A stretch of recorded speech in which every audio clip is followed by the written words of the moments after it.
السلام علیکم بچوں. سب بچے اپنی اسلامیات کی کتابیں نکالیں اور صفحہ نمبر پیج نمبر 62 اوپن کریں. ہم لوگ یہ سبق کی پڑھائی پہلے بھی کلاس میں کر چکے ہیں، لیکن دوبارہ سے ہم اس کی ایک دفعہ پڑھائی کریں گے تاکہ ہماری دہرائی ہو سکے، اور اس کے بعد پھر ہم دی گئی مشق کو حل کریں گے. پہلے دعا پڑھ لیجئے. اعوذ باللہ من الشیطان الرجیم. بسم اللہ الرحمن الرحیم. رب اشرح لی صدری ویسر لی امری واحلل عقدۃ من لسانی یفقہوا قولی. رب زدنی علما وعملا. رب زدنی علما وعملا. اللہم فقہنا فی الدین. اللہم فقہنا فی الدین. آمین. چلیں آج کا سبق سٹارٹ کرتے ہیں، شروع کرتے ہیں. حضرت محمد صلی اللہ علیہ وآلہ وسلم کی حیات طیبہ کی روشنی میں رواداری. رواداری کا معنی اور مفہوم اس سبق میں ہمیں پڑھنے سے پتہ چلے گا. حضور اکرم صلی اللہ علیہ وآلہ وسلم کی زندگی سے رواداری کی مثالیں، اس کے بارے میں ہمیں معلوم ہوگا، اور رواداری کے حوالے سے نبی کریم صلی اللہ علیہ وآلہ وسلم کی زندگی سے سبق حاصل کریں گے. رواداری کو اپنی زندگیوں میں عملی طور پر اپنا سکیں گے. یعنی صرف اس کو پڑھنا ہی ہمارا مقصد نہیں ہے، ہمارا مقصد یہ ہے کہ ہم اس پر عمل بھی کریں، اور جب ہم عمل کریں گے تو ہمارا پڑھنا سفل ہو جائے گا.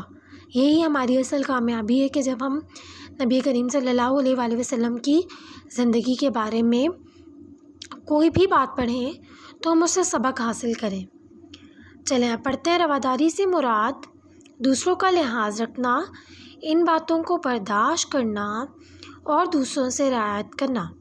رواداری سے معافی بھی مراد لی جا سکتی ہے. ٹھیک ہے، یعنی اگر آپ کے ساتھ کوئی برا سلوک کر رہا ہے، ٹھیک ہے، سم ٹائمز ایسے ہوتا ہے کہ بڑے بھی ہمیں کوئی بات کہہ دیتے ہیں، ماما بابا سم ٹائمز کبھی غلطی سے بھی ڈانٹ دیتے ہیں. ٹھیک ہے، انہیں نہیں پتہ ہوتا کہ ہماری غلطی نہیں ہے، اور کبھی ہمیں ڈانٹ بھی پڑ جاتی ہے، یا کبھی ہمارے گھر میں بزرگ ہوتے ہیں تو بزرگوں کو غصہ جلدی آ جاتا ہے، دادا دادی کو، تو سم ٹائمز وہ بھی غصہ کر دیتے ہیں. تو ان کا لحاظ رکھنا چاہیے، بجائے یہ کہ ہم آگے سے ان کو، اور اگر انہوں نے غصے سے بات کی تو ہم ڈبل غصے سے بات کریں یا ان سے بدتمیزی کریں.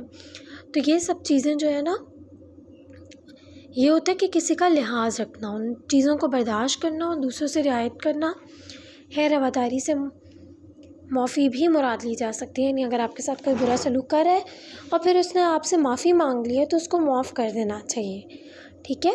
رواداری مخالفین کے ساتھ اچھا سلوک کرنے اور برائی کے بدلے میں احسان کرنا ہے. یعنی نبی کریم صلی اللہ علیہ وآلہ وسلم نے یہی کیا کرتے تھے نا، کہ اپنے مخالفین سے بھی اچھا سلوک کرتے تھے. آپ کو پتہ ہے اسی وجہ سے لوگ جو تھے کفار مکہ، جو بھی آپ صلی اللہ علیہ وآلہ وسلم سے احسان پاتا تھا اور تو وہ اسلام قبول کر لیتا تھا، صرف ان کے اچھے اخلاق کی وجہ سے. رواداری اور درگزر جیسی خوبیوں سے معاشرہ میں امن پیدا ہوتا ہے.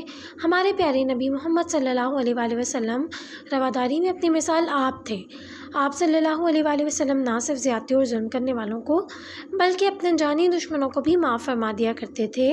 آپ صلی اللہ علیہ وآلہ وسلم کی رواداری کی چند واقعات پیش کیے گئے ہیں.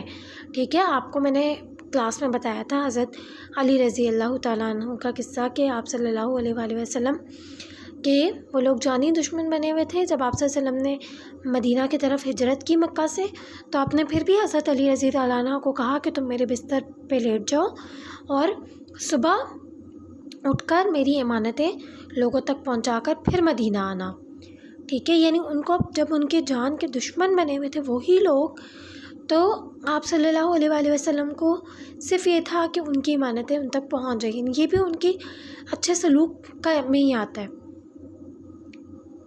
جب حضور صلی اللہ علیہ وآلہ وسلم اسلام کی دعوت دینے لگے تو کفار مکہ آپ صلی اللہ علیہ وسلم کو طرح طرح کی تکلیفیں دینا شروع ہو گئے. ایک مرتبہ آپ صلی اللہ علیہ وسلم حرم میں نماز پڑھے تھے.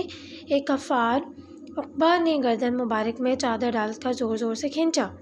آپ صلی اللہ علیہ وسلم نے اس آزمائش کو برداشت کیا اور بدلہ نہیں لیا.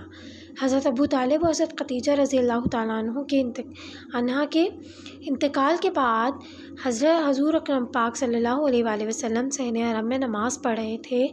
ابو جہل اور اس کے ساتھیوں نے کہا کہ کون ہے جو اونٹ کی اوجڑی اٹھا لائے.